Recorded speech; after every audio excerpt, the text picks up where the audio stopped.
السلام عليكم ورحمة الله وبركاته. اللهم صل وسلم وبارك عليك يا رسول الله. أهلا بحبايب قلب المتابعين.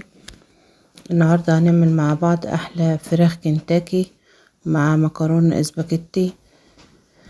حاجة كده بسم الله ما شاء الله تدوب في البق، حاجة كده بتقرمش، وزي ما انتوا شايفين كده حاجة ريحة وطعم ما اقولكوشي، وحاجة معمولة في البيت طبيعي. زي ما انتوا شايفين حاجة وطعم ما اقولكوش بعد كده. يلا بينا نشوف المكونات بتاعتنا. معايا بقى دبابيس فراخ اهيت، ومعايا البهارات بتاعتنا جاهزة اهيت. عبارة عن بهارات بابريكا وكزبرة وفلفل اسمر وسبع بهارات وملح وفلفل. ومعايا دقيق، كوباية دقيق، و3 معالق من النشا، ومعلقتين بيكنج باودر. انا حطيتهم على الدقيق ونخلتهم مع بعض في الطبق ده زي ما انتوا شايفين، وهقلبهم في بعض كده كويس. ومعايا برضو كيس فيه شوية من الخلطة دي، كانوا فايدين مني من المرة اللي فاتت، فعشان كده انا ما كترتش المرة دي. هنقص شوية من دولت احطهم على الحبة اللي في الكيس، عشان اوريكم انا هعمل الخلطة دي ازاي. انا كده قلبت المكونات بتاعتي، البهارات والنشا وكله والبيكنج باودر كله في الدقيق.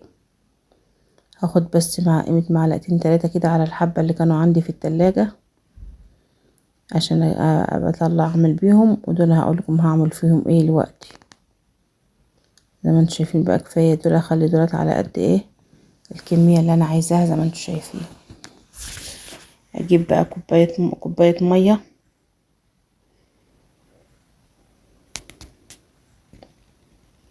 وابتدي بقى احط على الدقيق المية بتاعتنا ديت، واقلبها كويس كده، اربها اعملها زي الخلطة كده، اللي هي اللي تبقى سايبة كده، ما تبقاش دي تبقى تغطسي فيها الدبابيس ديت، تشيل كده ما تبقاش مرقة يعني.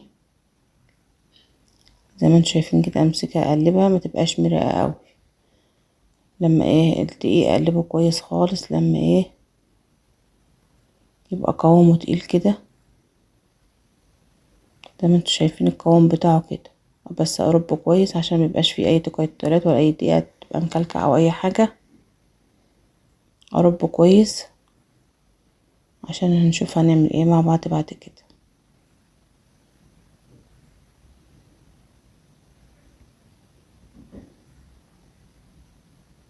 الدقيق بتاعنا كده اهوت بقى جاهز. انا حبيت ازود له شوية بابريكا كمان، وحبة فلفل اسمر، وكده بقى الخلطة بتاعتنا بقت جاهزة زي ما انتوا شايفين. ابتدي بقى اشوف هعمل بقى بعد كده في الدبابيس بتاعتنا دي. كده الخلطة بتاعتنا بقت جاهزة. اجيب بقى الدبابيس بتاعتنا كده واعرزها بالكازلك كده، علشان التتبيلة بتاعتنا تخش جوه، تبقى الفراخ كلها من التتبيلة وشاربة. ويبقى برضو ما تبقى الفراخ على النار، الزيت يخش ويسوي الدبابيس بتاعتنا دي كويس. كده بقى غرستها كويس اهيت. احطها بقى في التتبيلة دي زي ما انتوا شايفين.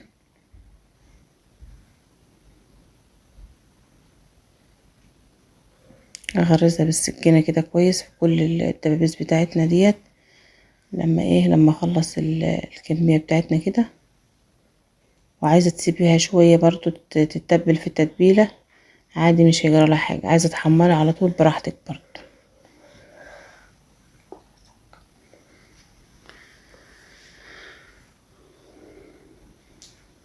انتي بتغرزيها كده بالكزلك علشان تشرب من التتبيلة، وفي نفس الوقت لما تحط الفراخ في قلب الزيت، الزيت بتاعنا يخش في قلب اللحمة من جوه، ويساوي اللحمة بتاعتنا كويس معانا.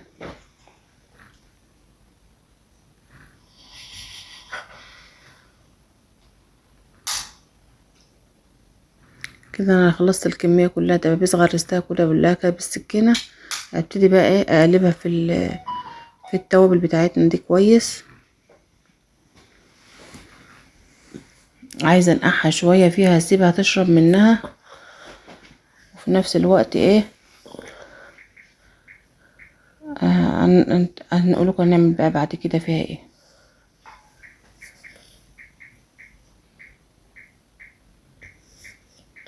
كده انا قلبتها في الخلطة بتاعتها كلها كده كويس، هتشرب بقى. اسيبها شوية لما تشرب من التتبيلة بتاعتها. ولو عايزة تعمليها كده وتبيتها على بيت في التتبيلة ديت، هتبقى احلى واحلى كمان، زي ما انتم شايفين كده.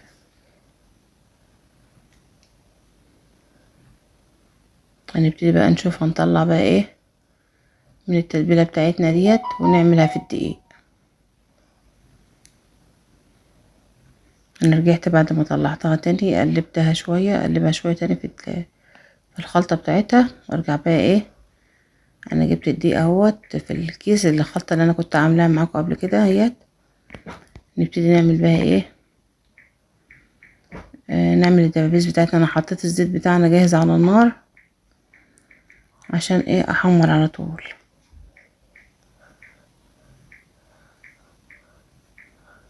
اعوز كده في الدقيق، خليها تشرب كويس من الدقيق بتاعنا كده زي ما انتوا شايفين بقى ايه. حطيتها في الكيس كده، وابتدي بقى ايه اقلبها كويس لما تتغلف كويس من الدقيق زي ما انتوا شايفين كده.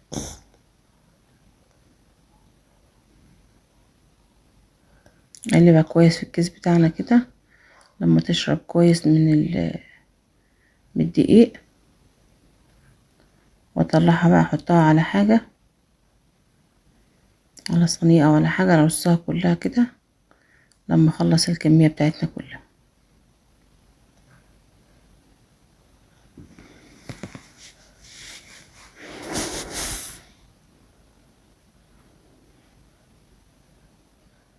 ممكن تطلعها من الدقيق برضو وتعصها في الخلطة تاني، وترجعي تعصها برضو في الدقيق تاني. بس انا اكتفيت بكده لان انا كنت نقعاها وخدت حقها كويس. وانتوا شايفين خلصت الكمية كلها كده معاكم.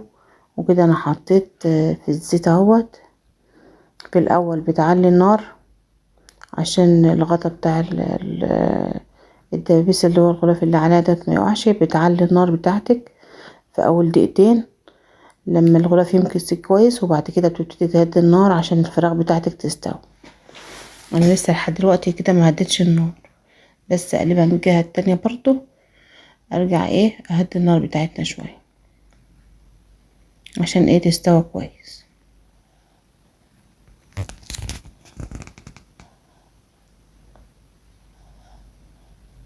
انا كده قلبتها على النار اهوت على الجهه التانية، وهدت لها النار بتاعتها شويه. زي ما انتوا شايفين النار بتاعتنا هاديه اهيت، وكده الفراخ بتاعتنا اهيت احمرت كويس زي ما انتوا شايفين اهيت. حاجه كده ايه بسم الله ما شاء الله. الدبابيس بتاعتنا عامله ازاي وشكلها عامل ازاي، ناشفه كويس وبتقرمش كده. انا حطيت الكميه التانية زي ما انتوا شايفين.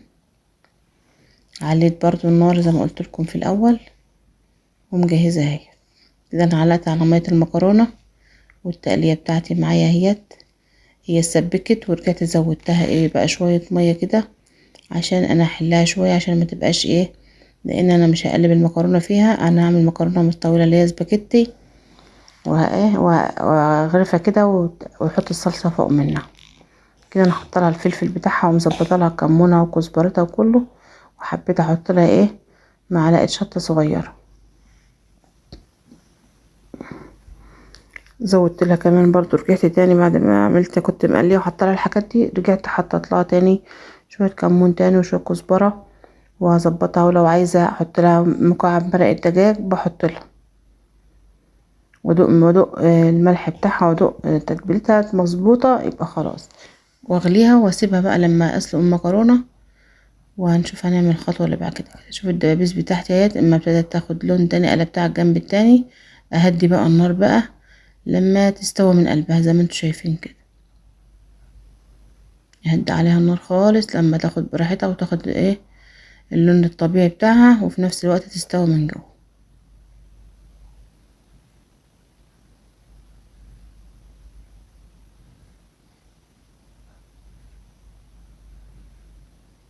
كل شويه تقلبها على الجنب ده شويه والجنب ده شويه عشان ايه تستوى من جوانب النواحي كويس.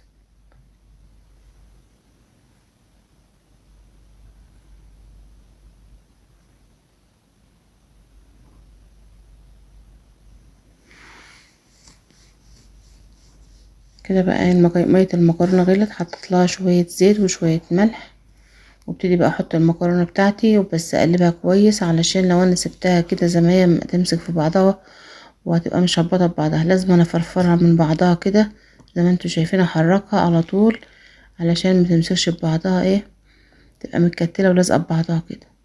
بزيت المكرونه الطويله هي بتبقى كده. ابتدي اقعد اقلب فيها لما افككها خالص ببعضها عشان ما تمسكش ببعضها، وابتدي بقى احط الباقيين برضو واعمل نفس الحركه كده علشان ايه المكرونه ما تلزقش ببعضها، لان عيالي عايزينها طويله زي ما هي.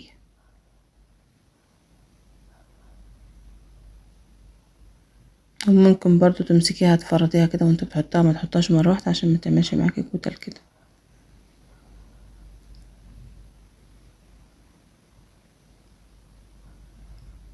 كده لما كلها ايه فككت من بعضها، نغطي عليها بقى ايه لما تستوي.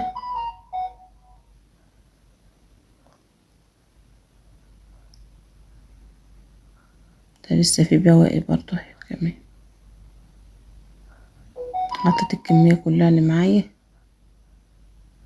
كده، فردت المكرونه كويس.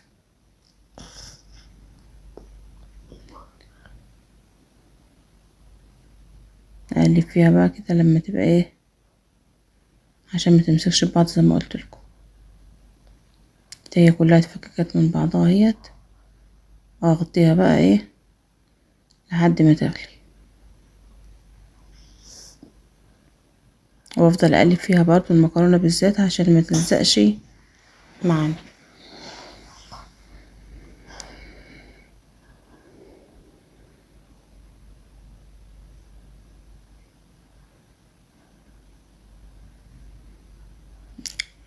لازم تقلبي فيها عشان هي لو فضلت ماسكه في بعضها كده وهي فضلت كده هتلاقيها لازقه ببعضها ومش هتسيب خالص.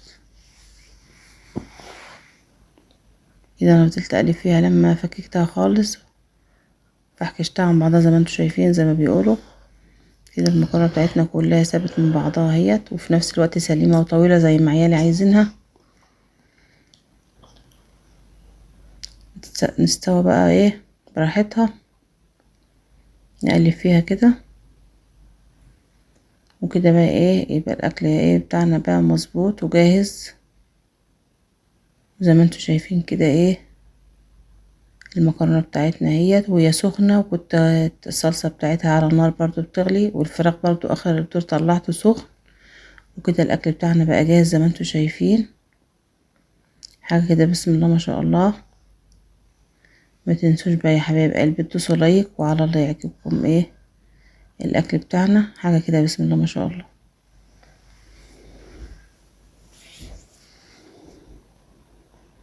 كده ايه الفراخ بتاعتنا بقت جاهزه والاكل بتاعنا بقى جاهز.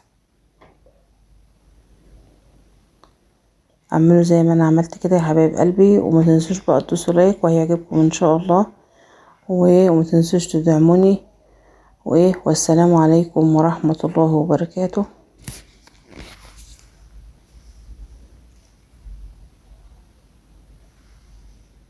كده انا لسه هوريكم افتح لكم الدبوسه من جوه عشان تشوفوها ان هي مستويه برغم ومقرمشه في الايد، هي بتكسر في الايد وبتقرمش حاجه كده، هي لا فيها دم ولا فيها اي حاجه، مستويه هي زي ما انا بوريكم كده، وكان طعمها تحفه.